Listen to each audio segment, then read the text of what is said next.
Amis internautes, bonjour. Notre émission a pour titre, aujourd'hui, la torture pendant la guerre d'Algérie.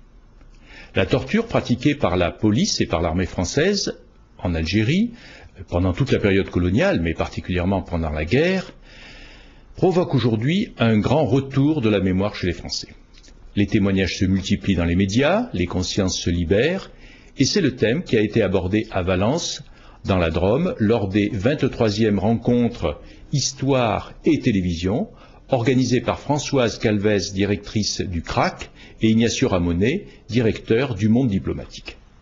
Des historiens, des cinéastes, des chercheurs, des journalistes, et aussi un public très actif, ont tenté de comprendre comment la télévision avait rendu compte de ces événements historiques majeurs.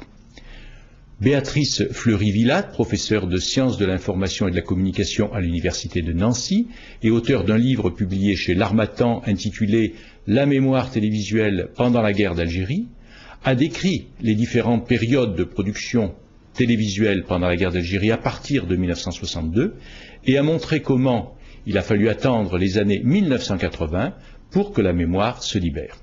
À partir des années 80, avec des différences notables au cours de la décennie, mais c'est un point qui traverse quand même cette décennie, c'est l'évocation de sujets difficiles. Alors, j'ai dit que la torture avait été présente à la télévision, mais à partir de 1980, elle devient symptomatique du traitement de l'événement.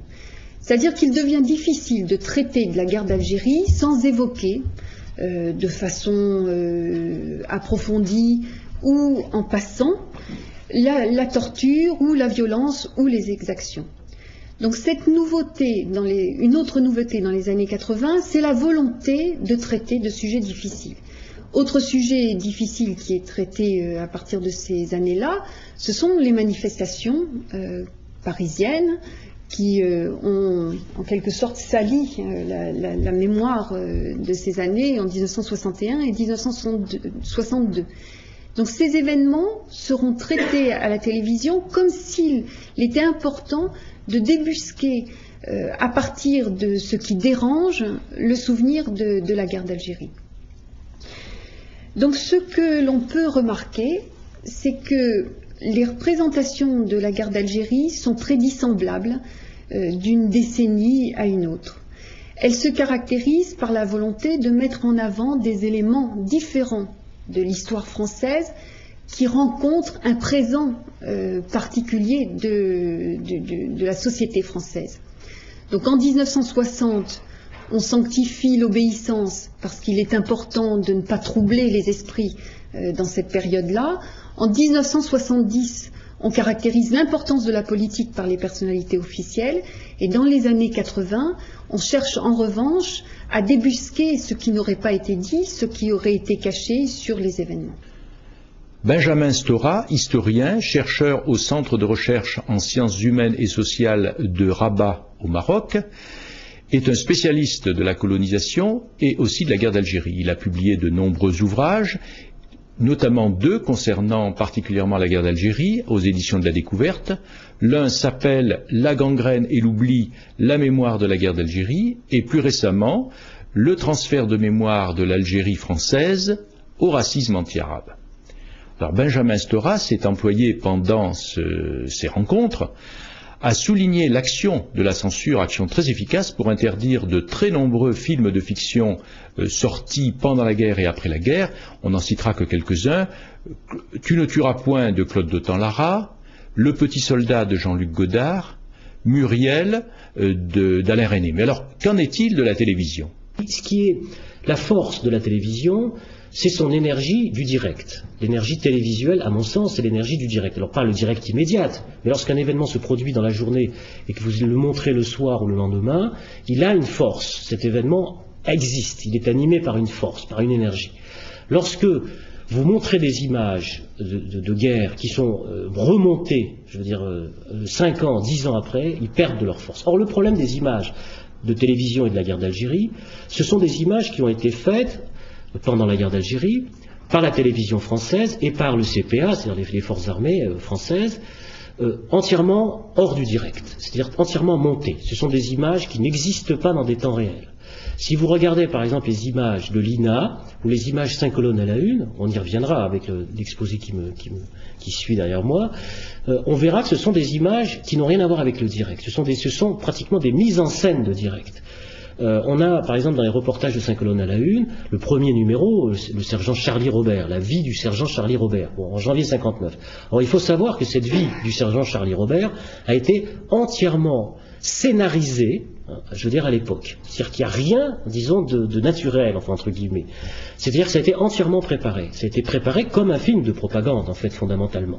C'est-à-dire que quand on regarde les images qui ont été produites pendant la guerre d'Algérie, les images les plus connues, eh bien ce sont des images qui ont été scénarisées, des images remontées, des images mises en scène, des images contrôlées, très terriblement contrôlées.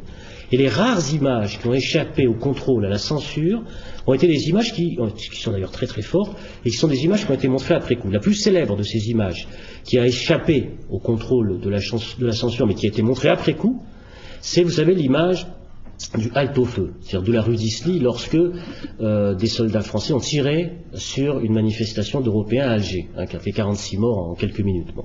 C'est une des images les plus fortes de la guerre d'Algérie qui a été censurée au moment où elle a été réalisée par les caméramans qui l'ont faite, français. Bon. Pourquoi? Parce que le général de Gaulle estimait que montrer ces images en avril 62 risquait de démoraliser et d'accentuer les facteurs de guerre civile franco-français, etc. Et ces images ont été montrées que 2 ans plus tard, en 1964. Elles n'ont pas été montrées en 1962, dans les magazines comme 5 colonnes. Alors je sais que je m'attaque là à des grands monuments de la télévision française, 5 colonnes à la une, on dit c'est toujours la référence, sur le monument, etc. Mais force est de constater que les images du direct, c'est-à-dire les images avec la force, l'énergie qui était la leur, qui représentait quelque part quelque chose qui ne rentrait pas dans des processus de scénarisation, donc de propagande, et bien ces images-là ont échappé, enfin ont été censurées, n'ont pas été montrées. Bon. Il y a d'autres images comme ça, ce sont les images de l'ECPA, des images qui sont des images des forces armées, qui sont déposées pour l'instant à Ivry, au fort d'Ivry. J'ai rencontré un certain nombre d'opérateurs qui ont travaillé pendant la guerre d'Algérie, j'ai pas vu personnellement les images, mais qui ont tourné des images militaires françaises, donc, pendant la guerre d'Algérie. Il y en a 2 qui sont très connus d'ailleurs, qui sont des cinéastes, c'est Philippe de Broca et Claude Lelouch, qui ont été des cinéastes de l'armée française. Philippe de Broca explique par exemple qu'il a filmé des scènes de violence et d'exaction et de torture, mais qui ont été immédiatement censurées par l'armée, et on ne sait pas si ces images existent toujours ou si elles ont été détruites par l'armée française. Bon, mais il les a filmées. Bon, elles existent. Enfin, pour lui, elles existent, puisqu'il les a tournées. Mais où sont-elles? Mystère. Bon. C'est-à-dire qu'en fait, et je conclurai, pour dire que ce qui donne ce sentiment d'absence, de malaise, de gêne, de non-représentation de la guerre d'Algérie, c'est essentiellement le fait qu'on a assisté à des phénomènes massifs de censure et d'autocensure. Le fait, par conséquent, que la plupart des images montrant la guerre d'Algérie ont été montrées soit en différé, soit ont été censurées, soit n'ont pas été acceptées en tant que telles. C'est-à-dire ce qui caractérise pour moi l'image télévisuelle, c'est la force de son impact direct dans ce qu'elle implique dans la société. Or, il faut constater que malheureusement, ce qui donne ce sentiment compassé, enfin ce sentiment décalé, ce sentiment où on ne se sent pas investi et impliqué, dans les documentaires, au niveau des images d'archives, c'est le fait que ces images ont été entièrement placées sous contrôle. Par contre, ce qui donne cette impression extraordinaire de vérité, de côté bouleversant et de choses qui se libèrent, c'est non pas les images d'archives, mais les paroles, tout simplement. On le sait, enfin je veux dire, et on le voit très bien que sur la guerre d'Algérie, ce qui a fait office de déclencheur, ce ne sont pas des images recherchées, secrètes, etc., mais ça a été fondamentalement la parole soit de victimes, soit de bourreaux, je veux dire, sur la question de la guerre d'Algérie, et qui ont bouleversé l'opinion publique française. Donc on pourrait presque dire que, dans le fond, ce sont peut-être pas les images de la réalité qui ont bouleversé, mais ce sont tout simplement les images de la parole, peut-être, et du vécu qui ont été d'un formidable impact pour que la guerre d'Algérie revienne parmi nous. C'est effectivement la parole de Louisette Iguilaris, militante algérienne, torturée en 1957. dont le récit a été rapporté dans Le Monde du 20 juin 2000. C'est effectivement cette parole qui a déclenché les réactions de la presse et également les aveux des généraux Massu et Océrès, publiés dans Le Monde, toujours, du 23 novembre 2000. Depuis, d'autres personnes ont parlé, notamment le sénateur Jean Faure, sénateur de l'Isère, vice-président du Sénat, qui a autorisé le journal Le Monde, le 17 février 2001, à publier ses carnets d'Algérie. Dans chaque débat organisé sur ce sujet, parfois encore aujourd'hui sous protection policière, des personnes éprouvent le besoin de parler, de se libérer. Ce fut aussi le cas à Valence. J'ai rencontré des camarades du même bataillon avec qui j'étais, pour eux ça a été pareil. On ne voulait pas nous croire. Un peu, et je reprends un peu, ce que quand les gens sont rentrés en 1945 d'Allemagne, des camps, on ne voulait pas les croire. Moi j'ai ressenti ça comme ça. Alors, et là je suis très heureux que ça se débouche maintenant, parce qu'il a fallu des fêtes récentes pour que ça débouche. On faisait de la pacification. Enfin, quand on pacifie un pays en détruisant la moitié. Enfin, moi j'ai vu des régions entières au sud de l'Orsenice, où après, nous, et le premier ou le deuxième Reich, parce que j'ai moi de citer des régiments, vous ne craignez pas d'y casser la croûte, hein. Il n'y avait plus rien. Alors, on ne pacifie pas un pays comme ça. Et quand j'ai essayé d'expliquer ça à mes parents, ou à des amis qui étaient plus vieux que moi, à des prêtres, tout ça, parce qu'on se connaissait, j'ai dit, je pensais que c'était, enfin, je sais pas. Moi, il y a eu un hiatus pendant, puis peut-être qu'il y a tout. Je crois que les gens ne voulaient pas entendre que les appelés avaient été amenés, enfin, les appelés entre guillemets, parce que je dis que nous, on a eu la chance, c'est que les officiers qui nous commandaient faisaient le boulot. Quand je dis boulot, exécution sommaire et torturés. Nous, si, on tournait la gégène. On foutait le feu au baraque, on faisait tout ça. Mais bon, c'est déjà un peu relatif, entre descendre d'un bonhomme et puis le torturer avec un poignard en lui injectant des doses d'électricité, je dis, c'est bon. Et l'officier, un des officiers qui nous commandait, jamais n'appelait, je laisserai faire un appelé, ce boulot, c'est pas le vôtre. Je dis qu'on a eu énormément de chance par rapport à d'autres corps d'armée, d'autres groupes, où ça a vraiment dégénéré, et les gars, je ne sais pas comment ils ont pu dormir pendant 40 ans, certains, parce que moi c'est difficile, mais... Pour l'instant, les Français s'intéressent plus au traumatisme subi par les soldats français que par les victimes algériennes. Nous apprenons ainsi, toujours dans Le Monde, que 350 000 anciens d'Algérie souffriraient de troubles psychiques liés à la guerre et qu'un vétéran sur 4 revit 40 ans après les exactions vues, subies ou commises. Alors à Valence, André Gazu, déserteur de l'armée française pendant la guerre d'Algérie, réfugié en Suisse, aujourd'hui réalisateur et producteur du plus important magazine d'actualité de la télévision suisse romande, je veux parler du Temps présent. André Gazu donc a présenté pour la première fois à Valence un documentaire qu'il avait réalisé en 1973 sur le général de Bollardière, sachant que ce général de Bollardière a été le seul général pendant la guerre d'Algérie à démissionner à cause de la torture. Mais ce qui est troublant dans les images que vous avez vues, c'est que on voit très bien un commandant lorsque c'est l'arrivée des suspects, et donc c'est un passage à tabac. On voit, je ne sais pas si à droite ou à gauche de l'écran, un appelé absolument tétanisé, hein, comme ça. C'était pas une troupe d'élite parade, c'était autant que je me souvienne, des chasseurs alpins, je crois. Puis après, on passe dans le deuxième stade, c'est la torture. Et c'est hallucinant, ça se passe manifestement, enfin sur les arrondissements que j'ai eus, on voit, il y a des photos de femmes à poil, enfin de l'époque, c'était gentil, style ciné-monde. Et c'est là qu'on met un siège, un bâton, et puis que le type est suspendu les mains en arrière, ce que après les Brésiliens ont pris, qu'ils appelaient le perroquet. Des gars discutent à un moment donné, parce qu'il y a toute une série, d'autres fument, etc. Mais comment c'est possible? Je veux dire que moi, tout de suite, quand j'avais vu ces photos, c'était en 56, fin 56, je savais que quand la presse défaitiste, je ne sais plus quels sont les termes qui étaient employés vis-à-vis du Monde, de l'Observateur, de l'Express, de Témoignages chrétiens, etc., qui étaient d'ailleurs interdits dans les casernes. En tout cas, dans les parents, moi, quand j'étais, c'était interdit.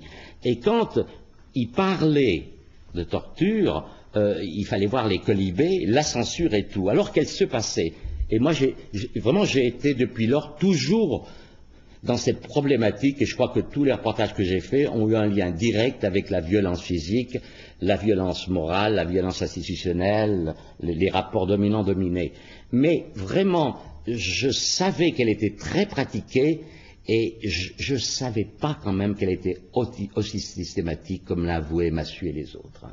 Et c'est ça qu'il faut bien voir, c'est la systématisation. On peut dire que la personne qui n'était pas torturée en Algérie, c'est la minorité, quoi. Et d'ailleurs, chez Trinquier, il se cachait pas que pour lui, à Alger, on boucle, c'est dans son livre, la guerre moderne, hein, ou la guerre, hein, une fois il appelait la guerre, une fois la guerre.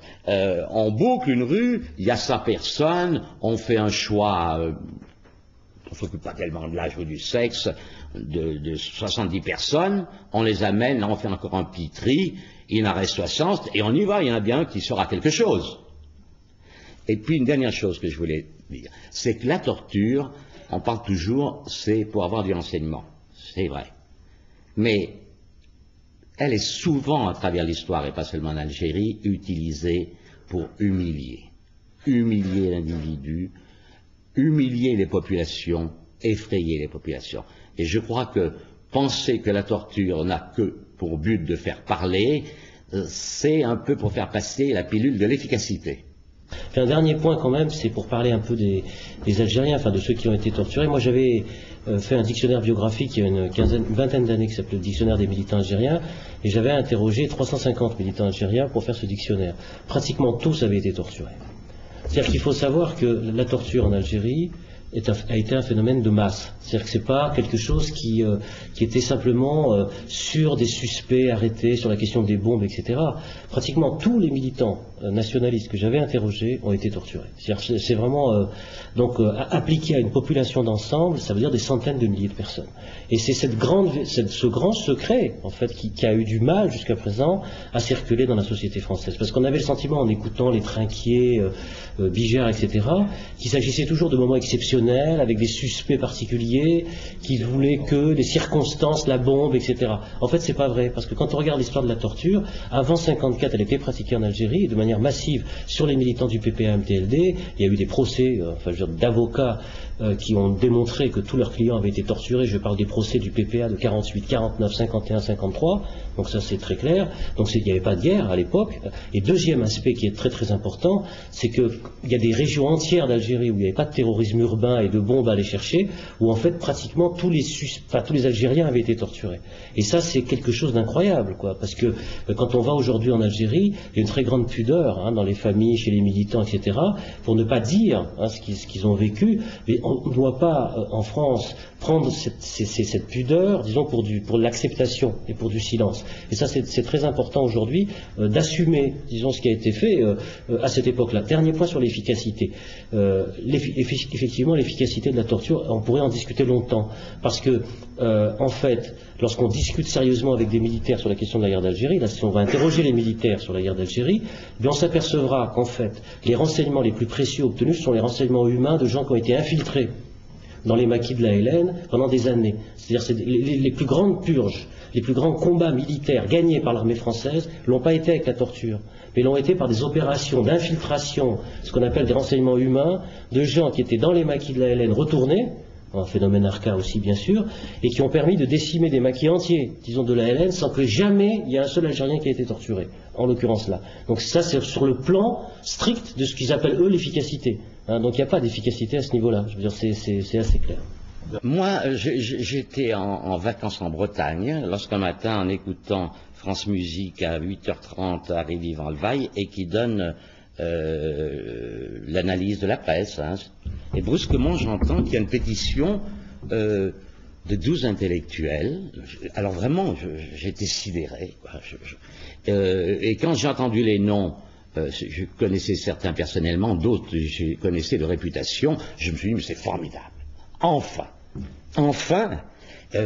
Parce que je crois, et les historiens le savent mieux que moi, eux ont travaillé depuis la guerre et connaissent beaucoup de choses. Mais le sentiment que j'avais, c'est que la France, les Français ont occulté cette guerre.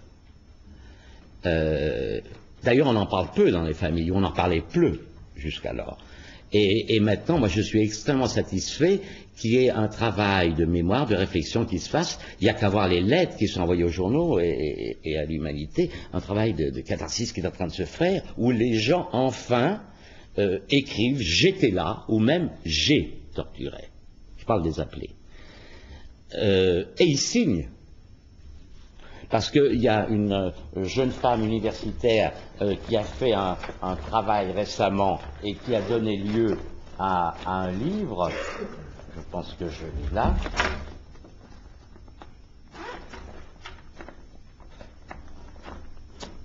Voilà. C'est un livre récent de l'année passée de Claire Maus, j'ai pas mes lunettes, Copeau, appelé en Algérie. La parole confisquée, elle l'a fait en Lorraine, près de chez elle, sur plusieurs années, elle a eu plusieurs entretiens, et au départ, les gens presque disent rien, la deuxième fois un peu plus, et la troisième fois, ils disent à leur femme, écoute, va à la cuisine, les enfants jouer, et pas. Mais là, les témoignages sont anonymes. Alors, ce que je trouve formidable, ce qui est en train de se faire, au niveau de la population française, qui a 60 ans maintenant, c'est revivre et s'interroger sur cette période. Parce que je crois que la torture, elle marque celui qui l'a subi. Il y a une tâche indélébile, mais il y a aussi une tâche indélébile pour celui qui participe activement ou qui, parce qu'il est coincé, parce qu'il est un jeune troufion, est obligé d'être présent, de couvrir. On a eu un témoignage. Il a évalué ça à 2780. Confession d'un professionnel de la torture, et il va ressortir cette semaine qui arrive par l'éditeur. Alors que là, il avait eu un succès de petit public. Hein. Et ce qui est intéressant, c'est que Jean-Pierre Vittori est un ancien de l'Algérie, que d'autre part, il a travaillé des années à la FNDRP, Fédération Nationale des Résistants Réportés, tout ça, et que tous ces problèmes, il les maîtrise parfaitement, et il avait fait un premier livre, Nous les appelés d'Algérie, chez Stock, 1977. Voilà, 77, c'est vieux. Là aussi, succès de limite. Bon, et c'est en préparant ce livre, pendant une année, se déplacer en province, qu'il a rencontré différentes personnes, dont cet homme. Je crois que le grand problème sur lequel vient buter la conscience française, la parole des appelés, des pieds noirs, des soldats, des harkis, de toutes ces générations qui se succèdent, c'est le problème de la responsabilité de l'État dans la conduite de cette guerre et de la responsabilité des hommes politiques par rapport à cette guerre d'Algérie. On pourra tourner indéfiniment et sans cesse sur le fait qu'il faut que ce soit les cinéastes qui travaillent, que ce soit la télévision qui montre, et que les historiens aillent dans des archives qui soient de plus en plus ouvertes. Certes, enfin, vous savez, les historiens, ça fait longtemps quand même, les malheureux qui travaillent sur la guerre d'Algérie, qu'ils essayent d'aller aux archives, qui montrent des choses, qui racontent des histoires, vraies ou fausses, qu'importe, mais enfin, ils essayent de faire leur travail, les malheureux. Mais enfin, la grande question, elle n'est pas là, tout le monde le sait. Je veux dire, c'est la question centrale, c'est comme pour Vichy, quelque part. C'est le problème de l'État et de la responsabilité étatique, et de ceux qui, dans les cabinets ministériels de la 4e et de la 5e République, parce que tous les premiers ministres sont morts maintenant, donc c'est terminé, enfin de ceux qui sont toujours vivants, qui ont été dans les cabinets, qui ont donné les ordres, qui étaient au courant de ces missions d'enquête parlementaire, qui en 1957 se rendaient en Algérie sur la question de la torture, qui revenaient en France, qui rendaient compte de ce qu'ils avaient vécu, et dans tous ces cabinets, la justice, la santé, l'armée, l'éducation, enfin je ne vais pas faire la liste de tous les ministères, hein. Bon, donc de tout ce personnel politique de la 4e et de la 5e, qui s'est succédé, qui est resté en place et dont la plupart des gens sont toujours vivants, bon ben, que disent-ils eux? Sous l'influence des récits des victimes et des témoins, relayés par l'appel des 12 intellectuels et par la presse, l'opinion publique française commence à bouger.